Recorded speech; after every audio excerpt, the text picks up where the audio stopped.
大家好，我係宇文，你聽緊嘅係 www.ragazine.com.hk 一個追求生活態度嘅網絡媒體。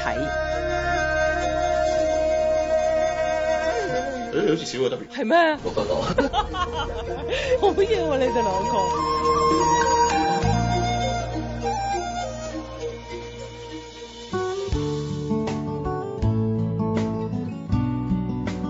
John, Ivy, Angela, Calvin， 星期六晚，星星的孩子。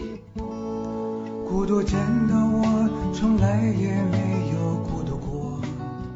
好，翻嚟呢個第二節 ，OK。咁咧，首先我哋休息嘅時候咧，就問咗 Esther 有咩方法可以令到啲小朋友可以學識八國語言係未唔得嘅，係唔關，係冇啲咁樣嘅治療嘅，基本上。好，咁啊嗱，John，咁我哋就問下啲家長常見問題啊，好唔好啊？係咯，我諗都有啲家長都有啲問題係經常性問佢哋啲治療師啊，或者有時都會問我嘅，都會有呢類問題。例如咧，係啊，第一個問題咧就會有啲小朋友可能佢有呢個言語發展嘅問題啊，或者係仲有時候成日流口水，咁啊流口水嘅原因係咩咧？流口水咧就好多原因嘅。係咯，呢個係我都唔知，呢個真係可以同言語即係有啲問題㗎。點樣講咧？一般嘅小朋友咧，事實上佢會真係會流口水嘅，係咪？即係佢出牙仔啊嗰段時間啊，係啦，咁就一定會嘅。咁我估即係醫師所講嘅就係，即係佢個量好多啊，即係佢直情係啦，即係不停咁可能濕幾條筋都處理唔到啊。一緊張就流得勁啲嘅。係。咁好多時就係佢即係佢自己口部肌肉個控制即係比較弱咯，係啦。咁因為你諗下，我哋即係點樣可以令啲口水唔流出嚟咧？係咪一定有口水分泌嘅？咁梗係你要有即係你個嘴唇要合埋嘅，係咪？即係你成日喺度打開咗個嘴，即係有啲小朋友好專注嘅時候咧，佢會擘大個口㗎喎，即係你見到街嗰啲小朋友打機咧，打到擘大咗個口啊！唔係，大人都會㗎，你睇煲劇嗰時都會㗎啦。會㗎，係啊，即係唔覺意嘅時候係啦，唔覺意嘅時候即係好專注喺某一樣嘢嘅時候啊，連合埋個嘴都唔記得咗，吞口水又唔記得咗，咁自然又會流口水啦。咁所以睇下佢個即係合唇嗰個肌肉嘅控制啦，又要睇下佢吞煙嘅能力啦，係啦，有時或者咧佢即係對於自己即係嘴邊嗰啲周圍濕咗嘅時候，佢有冇感覺咯？係啦，即係可能一啲感知比較差嘅小朋友，佢其實自己流咗口水佢都唔知，係啦，咁所以佢就亦都唔會去處理，係啦。咁同嗰個口水嗰個分泌係咪冇乜關係啊？口水分泌就應該冇乜關係㗎啦，係啦。中醫唔知有冇關係。即係喺言語嘅問障礙嗰度就冇一個特別範疇係話會即係衍生好多流口水嘅問題嘅，即係可能都係要睇情況或者睇佢嘅。主要都係因為佢口肌係啦，口部肌肉嗰個控制比較差咯，係啦。咁所以如果係真係成日流口水嘅，咁我哋可能就要同佢做好多係啦，即係關於口部機能，即係嗰啲肌肉鍛鍊啊，係啦，令到佢即係function 得好少少啊，咁都唔淨止流口水㗎，即係有時家長嚟揾我哋，可能係因為佢食嘢食得差啦，係啦，即係食嘢食得差，譬如可能佢唔識嚼嘢嘅喎，即係歲幾嘅時候就食飯仔啦，食爛飯咁，可能都係即係剪到好碎啊啲嘢，咁但係去到2歲咯喎，3歲咯喎，係啦，一嚿肉擺落去咧，佢一係咧就可能求其每下咧就揀吞嘅。有時咧，家長又會見到佢哋咧咬嚼完之後咧就掠嘅，係啦，就吞唔到嘅，係啦。咦？但係有時有啲家長話啲小朋友係好曳啊，唔食嘢啊，即係有些微可能係佢個口嘅肌肉係啦，咁所以有時兩邊係啦，即係你又即係當我哋去睇個小朋友嘅時候，我哋就要去評估下究竟佢係一啲行為嘅問題啊，還是係一啲身體機能嘅問題咯。OK， 即係呢個家長都要留意，唔好咁快打佢住嘅，可能係食唔到嘅咩？我哋嘅問題好正，我覺得。會有啲咩平時可以家長可以有啲簡單嘅訓練，可以幫佢啲小朋友可能口肌會好啲啊，或者冇咁容易流口水咧？可以同佢做下啲吹氣嘅練習啦，係啊，吹下 BB 啊，吹下 bubble 啊，係啊，咁樣即係其實都係即係講緊佢要控制多啲個嘴部，或者佢即係個嘴部嗰個口唇嗰個肌肉咧要強壯少少咁樣。我都成日有啲家長都會係咁俾佢食啲鱈魚絲啊、魷魚絲啊咁，呢啲都會有幫，係咪都係咁照啊？咁就香口膠得唔得？香口膠得㗎，係啊，香口膠係好嘢嚟㗎。OK，好，第二個問題好過癮，我覺得你問啦，John。係。第二個問題係啊，關於呢個。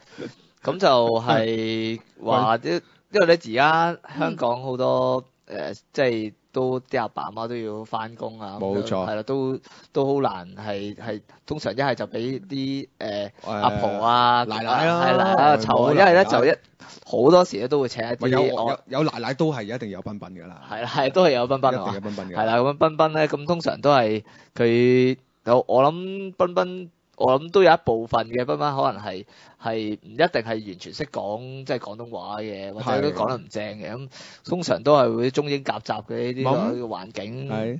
咁會唔會影響到嗰啲個小朋友？因為本身可能個小朋友嗰啲言語發展都已經係比較遲啊，比較弱㗎啦。咁其實會唔會因為有呢個賓賓成日同佢講英文關係，會唔會淨係就係英文？即係講賓話。係啦，即係或者而家賓賓都通常都係講英文嘅。咁啊係。係啦，可唔會英文會講得流利啲咧咁？其實呢個問題就即係講緊小朋友可唔可以同時處理幾個語言啦，係咪？就可能都未必賓賓嘅喎，即係你講緊阿嫲啊，即係嗰啲係啦，客家、福建啊咁樣，可能都即係有好多個即係語言喺佢個環境裏邊，佢要去學習咁樣。咁一般小朋友其實咧，如果佢語言個發展係正常嘅，講緊係啦，咁佢去處理唔同嘅語言咧，其實係冇問題嘅，係啦。咁你可能會有機會，即係譬如可能我哋做好多研究，我哋會發覺即係如果個小朋友同時要學幾種語言咧，佢可能佢學嘅速度冇單一語言咁快，但係佢最終咧佢都會追到嘅，即係可能講到佢3、4歲嘅時候，佢應該就個語言都 master 得好好啦，咁樣係啦。咁但係就好似頭先醫師咁講啦，即係如果小朋友本身已經係語言遲緩啦，係啦，或者佢即係有啲咁樣語言遲緩嘅徵象啦，咁我哋即係點搞好咧？咁樣。呢個問題好即係可以再情佢少少，因為成日而家你知好多家長好關心啲小朋友嗰個，即係你知要係啦，即係要5歲已經精通8國嗰啲咧，又要考試啊，有計分啊。咁我聽過一個講法嘅，一個講法咧就係話，就唔好同一個人咧就講同一種語言，即係譬如話可能個阿爸就教英文。咁個媽就講國語或者中文或者法文咩都好啦咁樣，即係係咪啱嘅咧？即係咪同一個人淨係最好接收，即係學習時淨係接收一種語言？有佢嘅道理嘅，因為咁樣嘅時候，小朋友嗰個混亂嘅情況可以減低嘛，即係佢知道對人要講人話。OK。係啦，對其他嘢又要講其他話咁樣。咁正如好似你諗下其實香港好多人都係咁㗎，移民咗去加拿大咁樣，咁佢返學嘅語言就係英文啦。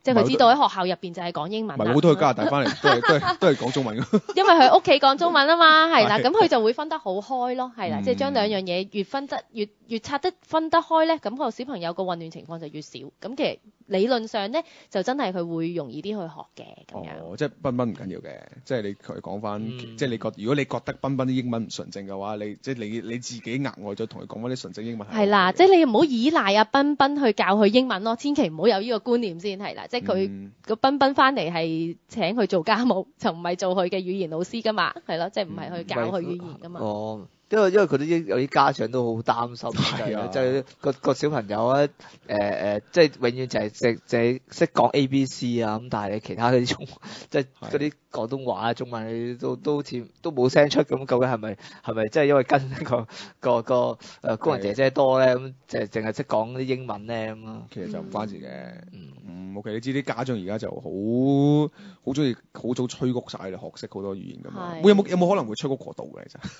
其實？嗰度都有機會㗎，即係物極必反啊嘛，樣樣嘢都係。OK，好，跟住又仲有咩問題咧？呢個就係都成日睇電視呢個即係我諗成日睇電視都係而家已經轉咗，變咗成日打機睇，成日睇 iPad 或者睇 YouTube。係啦，即係會唔會成日睇一啲特別少對話啲卡通片啦，係咪啲天使得得 B 啊？係啊，會唔會越睇越講嘢詞咧？講嘢咁啊，會唔會有冇根據咧？要睇下你點樣用個電視咯，係啦，即係好多研究都話，你唔好咩3歲前唔好俾細路仔睇電視啊，有聽過係啦，即係最近成日都會即係耐唔耐又會浮出嚟㗎啦呢啲信息咁樣。係啊，咁事實上又係㗎喎，因為如果你淨係長時間俾佢即係對住部電視，咁其實佢係冇互動嘅，即係佢有好多聲音，係啦，電視可能有好多聲音，或者你玩遊戲都會有好多聲音，即係會發聲嘅，喺度猛咁講啲字俾你聽，係啦，咁但係咧因為人同人講嘢咧，佢其實唔係淨係要學嗰個聲音啊嘛，佢要學同人哋去溝通啊嘛。咁但係呢啲電視咧就完全俾唔到佢嘅，係啦。咁所以咧就即係我又覺得唔一定話要一刀切，絕對唔準睇，唔可以做。但係你作為家長咧，你要好知道即係電視啊或者呢啲遊戲個擺位咯，係咪？佢只係一個工具啫，係啦，佢唔係一個教你個仔或者教你個女學語言嘅方法嚟嘅。咁始終即係要小朋友學好語言咧，一定係即係家長嘅責任啦。即係頭先咁講，一定唔係工人嘅責任係啦，唔係工人姐姐嘅責任，亦都唔係電視機啊或者係啦，即係電子儀器嘅責任咯。或者電視即係開住劉家傑嗰啲節目咯，係咯，正音嗰啲咁嘅嘢啦。通常都係啲建議啲家長可能佢真係可能。即係坐得唔定啊！食飯啲時間咧，咁可能先會俾佢可能坐定食飯嘅時候可以睇，其他時間都盡量都唔想俾佢哋接觸嗰啲太多啲電子嘢，因為又好似都有時聽過係啲即係發展障礙啲小朋友係睇電視係睇佢啲動畫喐動，即係嗰種刺激啊，都係同一個感統障礙啲有關嘅。都係㗎，所以你哋會好中意睇廣告啊，因為好快啊嘛嗰啲係啦，嗰啲信息。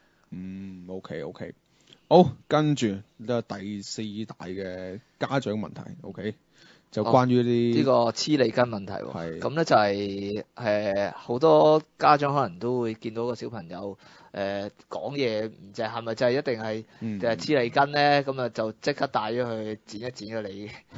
即係好變態啊！呢單嘢即係堅定流㗎，真係。呢個就一定要留翻下 Esther 去解釋啦。唔係淨係家長，好多時家長真係唔知嘅。即係我想講咧，就係好多時係啲醫生咧會叫佢哋去剪咁樣。咁嗱，作為家長咁醫生都叫到啦，咁即係要剪啦，咁梗係去剪啦。咁就捱咗即係白白咁捱咗一刀，就覺得好唔抵咯。係，其實個剪係點樣剪法？佢剪邊度？首先係啦，首先咩叫黐脷根先？係咯，即係你同口吃嗰啲咪即係都係類似嗰啲又唔同啊。通常我哋話啲人即係老一輩咧，啲人成日講咧，就即係坊間講咧話佢講嘢唔正。就係黐脷根啦，即係譬如1、2擔地5、6、7咁樣，係啦，1、2擔地咁呢嗰啲擔地啊，咁嗰啲就係黐脷根啊。嗱，醫師就有學識啦。好難啊！係啦，咁即係其實係一啲錯誤嘅發音習慣。好多時小朋友講嘢或者大人都係嘅，其實佢講嘢唔正，就唔係佢身體，即係佢唔係佢口部生理結構嘅問題，反而好多時係一啲錯誤嘅發音習慣，咁佢係要去改嘅，佢係要揾言語治療師嘅，咁但係咧就即係要衡量下係咪真係要剪脷根咯。咁事實上又真係有人脷根短嘅喎，即係有過短嘅情況嘅。咁但係我成日同家長解釋啦，即係你諗下，你講廣東話，你有幾可要揈到條脷出個口入？出去口出邊嘅，即係你使唔使伸到條脷去掂到個鼻啊，去到嘴唇角啊？根本你其實都唔需要，你食嘢各方面其實你條脷喺你個口入邊喐動嘅空間好少啫嘛。係，除非你連咁樣都做唔到咯，咁就影響緊你食嘢啦，影響緊你講嘢啦。咁嗰個時候咧剪脷根係需要嘅。咁但係好大部分嘅個案咧，其實都唔係咁樣嘅原因引致到佢講嘢講得唔正咯。如果陣間有時間啫，問下 Esther， 即係究竟即個如果譬如黐脷根嗰個正確嘅有冇啲咩治療方法？但係就好答晒呢排話，其實個醫生都可能會即係建議佢剪，其實佢點樣去界定佢係需要去剪嘅咧？其實佢可能都係會覺得佢條脷根係短嘅，係啦，但係就短到即係短還短，咁每個人身體都有啲有長有短㗎啦，係咪？咁係咪短到真係要去剪呢？係啦，剪咗之後對佢有冇一啲即係功能性嘅幫助咧？譬如可能有啲 BB 啊，佢真係短到咧，佢啜唔到奶啊！有冇一個指標啊？即係攞把尺去度係短唔短？純粹係個醫生嘅我估醫生就係咧，即係純粹覺得佢係短，就不如剪啦咁樣係啦。咁但係作為我哋即係我哋就比較睇多少少係啲功能性嘅嘢咯，係啦，即係佢有冇影響佢嘅功能？即係唔係關個結構性啊，個解剖性嘅問題。係啦，即係如果佢影響佢嘅功能嘅，咁咪需要咯。即係好似影響到佢食奶嘅，係啦，影響到佢講嘢，真係好多音都因為條脷根太短講唔到啦。咁我覺得係真係需要嘅。咁但係如果你話純粹因為佢同阿 B 仔隔離個 B 仔比較，佢係短咗喎咁樣，咁就剪啦咁樣，咁我就覺得即係未必需要去捱一刀咯，係啦。咁但係剪咗亦都冇嘢嘅，係啦，即係小朋友好快復原，係啦，即係只不過係一個好簡單嘅手術，係啦。咁但係即係有時可以避免嘅，亦都或者係唔需要嘅咁樣。又或者咁講咧，就算佢係因為黐脷根嘅問題或者脷根短嘅問題咧，引致到佢講説話唔正嘅話，佢剪完脷根之後咧，佢唔會突然間正咗㗎。係啦，因為佢係一個錯誤嘅發音習慣嘛，所以佢始終都係需要人教翻佢點樣發翻一個啱嘅音。OK，仲有冇啲咩問題咧？我哋遺漏咗，我哋問咗4個啦嚇，仲有啲咩問題你係即係家長可能成日問嘅？有冇印象啊？一時醒唔醒起啊？一時又好難醒起，因為其實太多問題，太多問題佢哋會有機會問啊。有冇啲最錯誤嘅先入為主觀念，你自己會有啲印象咧？即係啲家長以為係或者譬如以為咁樣係冇事嘅，或者以為咁樣係有事嘅。都可以講一講嘅。好多時家長嚟咧，尤其是係啲即係譬如診斷咗佢有自閉症傾向啊，或者係啦，即係其他語言遲緩嘅小朋友咧，都會係咁嘅。即係家長提一個電話咧，通常佢就話佢咩都識㗎，淨係唔識講嘢啫。OK。係啦，咁即係對於呢個咩都識呢幾個字咧，就其實就即係我哋通常就好多保留嘅，係啦，即係乜都識。點解你會覺得佢乜嘢都識咧？係啦，咁佢話頭醒尾啊，你叫佢做咩佢都知㗎，屋企係啦，叫佢。咁好多時咧，我哋其實再去真係接觸嘅小朋友嘅時候咧，我哋就會真係好睇佢嗰個語言嘅理解啦，係啦，即係佢所謂乜都識咧，因為佢喺一個佢熟悉嘅環境底下，係啦，所以佢好容易去做到一啲嘅指示，係啦，即係譬如阿媽已經拎晒個手袋啦，咁樣喂去街啦，咁梗係去着鞋啦，係咪？叫佢着鞋，佢肯定係去着鞋啦，或者每日呢個時間都係食飯嘅，咁佢喂食飯啊，咁佢梗係會坐低食飯啦，係啦，即係或者係台面只係得一個波嘅，咁攞個波嚟啊，咁樣咁遞晒手啦，咁仲唔係攞個波？咁梗係識啦，係啦。咁所以好多時即係家長佢會睇佢乜都識咧，好多時係其實原來係佢冇留意到咧，原來係個環境咧係啦，幫咗小朋友去理解好多。咁佢小朋友最初嘅時候，好多時佢係用個眼睛去理解嘢嘅，尤其是啲即係語言理解差嘅小朋友，佢更加會用隻眼。係啦，佢望到你做咩，佢又做咩，係啦。咁佢嘅經驗話俾佢聽，呢個時候係要做咩，佢就會做乜嘢，係啦。咁但係真係我哋要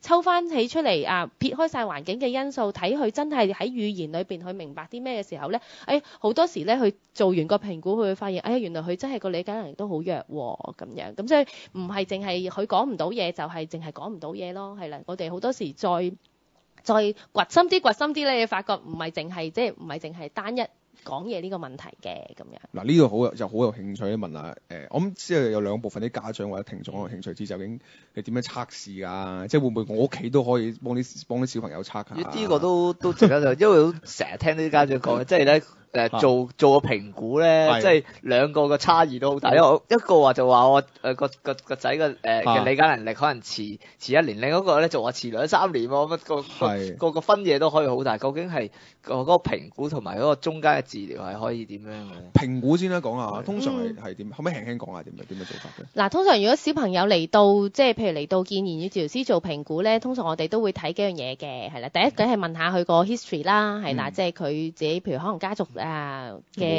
係啦一啲嘢啊因素啊，或者家庭嘅照顧啊，屋企用咩語言啊，係啦，平日嘅飲食習慣啊，係啦，各樣即係啲簡單嘅個人嘅資料啦，係啦，咁或者有冇啲兄弟姊妹都係有相近嘅問題啊咁樣。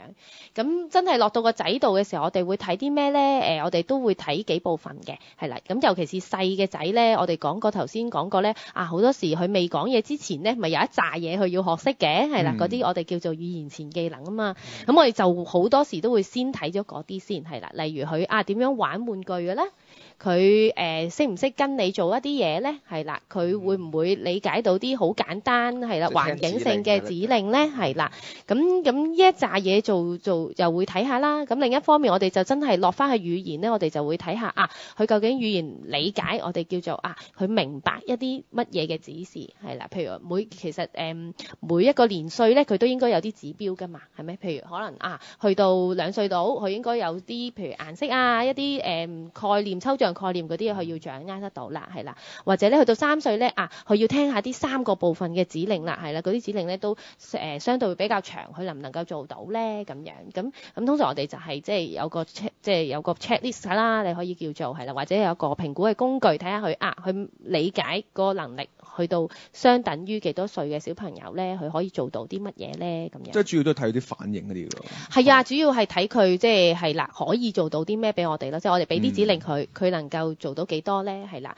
咁再大啲嘅小朋友可能我哋講篇故事，即係講一個故事俾佢聽，佢可以答得翻幾多問題咧？係啦，咁樣咁即係佢對個故事有幾理解咧？係啦，咁呢啲都係睇緊佢嗰個理解能力咯。咁呢啲其實屋企家長都好難自己做咯，都一定要揾專業人士嗰啲。家長可以試佢咯，係啦， Okay，但係你未必有個即係你未必有個 benchmark 咁樣係啦，唔知道幾多歲等於咁佢究竟慢幾多咧？佢可能係有啲慢，咁慢幾多咧就可能即係家長佢冇辦法可以即係但係知道啦。呢個係好奇問，個 benchmark 會唔會變緊咧？即係成日都話啲小朋友越嚟叻咁樣噶嘛，即係會唔會以往你即係1歲識單字，而家唔係2個月要識單字係啦，即係咁。會㗎，所以即係評估個工具都好緊要㗎，係啊咁樣。咁但係理解係要 update 嘅係啦，咁樣所以即係理解咧就相對就冇個變化冇咁大。即係主要嘅觀念都冇特別變嘅。係啦，即係佢真係去個腦部嘅發展係要去到嗰度，佢個認知能力去到嗰度，佢先會明到嗰啲嘢㗎嘛，係啦。咁但係我哋睇緊咧，即係呢10幾年小朋友其實係嗰個語言表達咧，就反而即係個差距會大喎。即係你諗下，你舊時係啦，即係你諗下你舊時細個邊識講咁多嘢，肯定唔識咁。即係肯定唔識咁多嘢，而家啲細路即係把口係好勁㗎嘛，係啦，咁所以我哋有時咧都會即係補翻一句嘅，即係譬如就算同佢做完個標準嘅測驗，我哋都話俾媽咪聽，即係尤其是你表達嗰部分，即係可能佢做咗出嚟係有2歲嘅程度，不過我都會即係我都會補翻一句，不過你睇下而家啲小朋友其實即係你同其他小朋友比較下，你會發覺而家啲小朋友講嘢真係叻咗好多，咁所以佢可能喺個測驗裏邊佢慢半年。喺現實嘅世界裏邊咧，佢可能真係表現得出嚟咧，唔止慢半年都未定嘅。呢個都係家長成日都同我講嘅一個問題，就係話去做評估咧。咁我本身個小朋友本身可以即係冇咁差嘅，咁樣去到嗰陣時咧，唔知係咪緊張咧？個小朋友點解個好似變咗個小朋友好似即係咁細個，自己好似要面對公開試咁樣，就一試定生死咁樣，即係一做明明佢唔係個程度咁差，應該即係嗰日可能佢表現唔好啫，跟住就可能覺得即係評咗佢嗰個能力係比較弱啲，可能詞比較多啲，咁佢哋可能會憂慮啲嘅問題多啲。咁總會㗎啦，係啊，咁所以尤其是再即係好細嘅小朋友咧，個評估即係你一次過咁樣睇佢咧，其實真未必真係可以睇到成個 picture 睇得好清楚咯，係咪？即係好似你咁講，小朋友有時會頭暈身㷫，係咪？有時會怕陌生環境，係啦，心情唔好，係啦，心情唔好，眼瞓、肚餓、凍、太熱咁樣都會影響緊佢表現嘅。咁所以要同家長傾多啲咯，我覺得係啦，即係你唔好淨係 base on 小朋友做到啲乜，做唔到啲乜，係啦。咁可以同家長傾多啲佢屋企個表現係點㗎？佢平日嘅表現同佢今日嘅表現，即係你覺得係啦，即係家長覺得有冇差距啊？或者大致係咪都係差唔多？有時家長會話翻俾我聽㗎喎，唔係佢今日乖咗好多啊！即係或者佢平日冇咁坐得咁定，做咁多嘢俾你㗎，係啊，今日好俾面啊，係啦，咁樣即係亦都可能係有第二個情況出現都未定喎。咁講下少少治療方面啦，即係我哋又冇乜概念，究竟係食藥啊，定係會做啲訓練啦，定係點樣嘅？即係如果呢個小朋友佢係發展遲緩嘅咁樣。小朋友我哋通常都係用遊戲入手嘅。係啦，即係啦，因為你冇理由夾開佢個口啊，喂講10次個波咁樣，咁啊冇意思噶嘛，係啦。咁我哋通常都係用玩具啊、遊戲啊、圖卡啊，係啦，即係啲有趣啲嘅 task 咧去入手，係啦，以至到咧能夠幫到佢啊，或者完成到我哋本來定俾佢嘅訓練目標咁。即係鼓勵佢就住某啲嘢刺激，可能就係啦。咁我諗即係言語治療師佢會即係將啲嘢會細分得仔細啲咯，係即係有時家長其實都可以教㗎，不過可能好多家長就話俾你聽，咁我唔知要教啲乜喎，或者我教完呢樣之後，我唔知跟住落去可以點做。其實咪好需要家長個自己屋企配合嘅，其實一定要㗎，係啊，即係我成日就會話俾家長聽，話你諗下啦。一日有24個鐘，一個禮拜有7日咁樣，咁小朋友嚟見我見盡，可能都係嚟1次或者2次啫，係咪？咁我一個禮拜我只會見到佢1個鐘頭平均，係咪？咁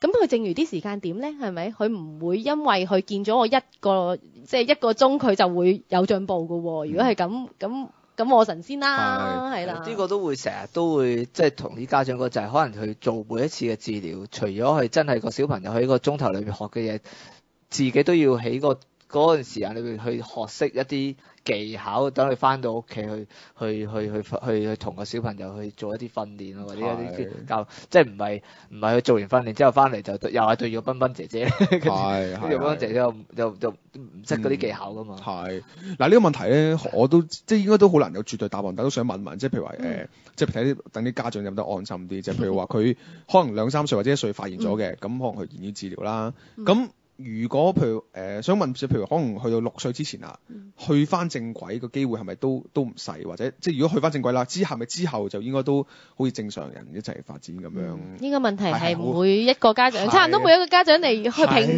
估完之後都會問嘅。黃姑娘佢要上幾多堂啊？係啊，佢幾耐之後就其實都知道係幾時會有效果啊？呢個成日都聽嘅。幾時會 OK 啊？咁樣咁我就會同家長講，即係你心目中嘅 OK 係咩先？即係小朋友咧，真係好。老實講，如果你俾心機去同佢練呢，係啦，即係用一個適當嘅方法咧，唔多唔少佢一定係有進步嘅，係啦，即係喺我經驗裏邊咧，就冇小朋友係學唔到嘢嘅，係啦，即係就算佢係啦好弱嘅小朋友，只要你用啱方法或者咧你係啦，即係用適當嘅材料咧，佢一定係即係。你會見到有改變係啦，但係每個人嗰個嘅進展咧，其實大家行嗰條路係唔同噶嘛，係咪？即係你唔可以話俾你聽，即係如果我寫個包單，即係好似嗰啲減肥咩不成功不收費嗰啲咁樣，咁即係我呃人啦。3個月學識背書咁樣。係啦，因為每個人佢嗰個學習嗰個條 curve 都唔同嘅，係啦，咁亦都有好多其他環境要配合啦，好似你講家長個 involvement 有幾多啊，係啦，即係各樣啊，去係咯。最後一個問題，我最後問題先啦，我問你最後一個問題，係我問先，你問先都得嘅。你講先。有冇啲印象中係好特別嘅個案，即係你會即係有個小朋友有啲咁嘅情況，即係會唔會記唔記得起咧？其實定係個案都特別？個案都有佢特別嘅地方嘅，事實上係啦。咁有啲小朋友係即係你會見到佢即係進步得好快係啦，即係係啦。有啲就真係拉鋸拉得好緊要咁樣。咁所以你話有冇啲1-2個好特別嘅個案咧？即係有啲係唔係好正常嘅醫療循證，其實突然間點解突然間會好似開咗竅啊？或者有啲外力突然間呢個都有時會家長都會講好似成日講話就突然間個小朋友爆一聲爆聲，佢哋成日話係啊，即係爆一聲啦，佢之後就 OK 㗎啦，咁樣都唔會呢個係咪又有啲咁嘅課緊佢？係我只可以話咧。即係你其實係冇辦法知道個小朋友幾時爆聲嘅，即係你可以預測到嘅，係啦。即係有時我都會同家長講，你嘅小朋友咧，即係如果按呢個進展咧，係啦，即係佢嚟講嘢都差唔多啦，係啦。咁當然我就會睇緊佢講緊就係因為我睇到佢可能佢理解去到一定嘅程度啦，係啦，佢嗰個溝通意欲好強啦，或者佢可以發嘅聲音開始多啦咁樣，係。咁係咪真係爆咗聲之後，佢嗰個進步就會好似係會上咗正軌，即可唔可以咁講咧？會進步嘅空間會快啲啦。咁啊有聲係梗係好過冇聲啦，係咪？咁但係你話啊係咪即係有聲之後就可以一天光晒啊？咁我只可以話有聲只係個開始咯，係啦，係咪？咁尤其是即係如果你個小朋友人哋有聲，人哋開始講嘢係講緊1歲，咁你個小朋友講緊2歲半，咁你諗下你係咪追條路？即係條路都有要追一段時間先咁樣。明白，有冇問題？我問咗啦，爆聲。我考試咁有型。咁啊，而家 Esther 你而家差唔多有一個禮拜有冇話大約要即係面對幾多個小朋友嘅個案啊？通常我哋譬如如果講一日即係見小朋友，可能都係即係頂晒籠都係5至6個小朋友咁樣。都要5至6個大佬。係啊。哇！即係OK。係啦，咁你話譬如一般，如果你喺復康機構，咁就睇下佢個即係個規模啦，係啦。咁譬如一啲特殊幼兒中心嘅，咁言語治療師嘅 case load 可能係講緊60個仔咁樣咯。60個係啦，係60個案咯。即係幾耐啊？有冇話60個係？即係譬如佢中心有60個 capacity，咁嗰60個仔就係佢㗎啦。係啦，咁佢就要即係喺佢嗰個嘅時間表裏邊去即係係啦，即係編排佢哋嗰個。咁一日可以做到最多幾多個度啊？即係如果60個咁係咪要即係要一個禮拜？佢5、6個都好多㗎咯。係咯，即係如果60個咁，佢哋如果佢通常佢哋都會幾耐會做一次嘅治療咁樣。如果佢去咗特殊幼兒中心咧，一般嚟講咧，佢都係隔個星期有半個鐘個別嘅訓練啦。即係呢個都係差唔多，因為資源所限咧，都係咁長。你一個禮拜一日做足7日都做唔晒喎，7、6都做唔晒㗎，有時可能要開下小組啊，係啦，或者即係 group 下啲小朋友。係咪香港其實會唔會係算？你覺得會唔會唔夠咧？即係喺呢個言語治療嗰個資源嗰方面。一定係啦！你估下香港有幾多個言語治療師？好好揾出嚟。我潤你，我妒忌佢。你點解唔揾佢做嘉賓啊？係喎，係喎，唔係咁我唔知佢係咪真係喺兒童學前嗰方面啊嘛嚇。或者佢已經上咗岸啦。幾多個言語治療師啊？你講包晒所有定係即係淨係計學前定係點樣啊？呢一行咯，我哋呢一行咯。我估有冇幾百個咁樣啊？如果你講香港畢業生咧，就應該有嘅，係啦，係啦。咁但係畢咗業又唔一定喺呢一行留喺呢一行咁樣，咁所以其實真係講緊都係可能喺個市場入邊嘅，都係可能講緊500-600人咁樣。500-600人，係啦。因為一般，譬如我呢啲會覺得哇500-600都好多啦咁樣噶嘛，即係我所先話幾百個咁樣，但係即係原來即係證明咗個案係咁多嘅原來。係啊，個案好多啊，即係講緊譬如講緊淨係講言語遲緩啦，即係發展遲緩啦，可能即係政府嘅數字都係10年前啦，我估10年前嘅數字咧，大概就有3%嘅小朋友咯。係咯，咁照計咯，大家計啦，可以計下數。一年有冇都數以幾萬啦，係嘛？出生都多㗎，係啊。係咯，但係仲要係持續咁增加喎，應該都係。冇錯，係咯，係，所以都辛苦晒。